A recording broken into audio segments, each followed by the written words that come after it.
Hi everyone, welcome back to the channel Guide Hub. On today's episode, we dive into the topic how to edit your birth date on Snapchat. At first, install the app on your phone, then open Snapchat on your phone.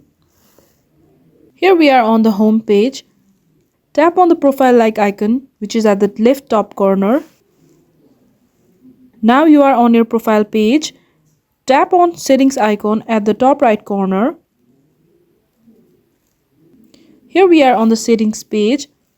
You can see various tabs under my account. Tap on birthday. Now you can see your birth date information on this page. Tap exactly on your birth date.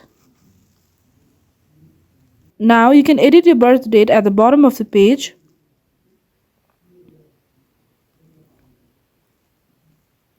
To make the change, tap on continue and tap on OK. And with that, you can see we have automatically changed our birthday. That's it for today. So if you like this video, don't forget to hit thumbs up, hit share and subscribe for more.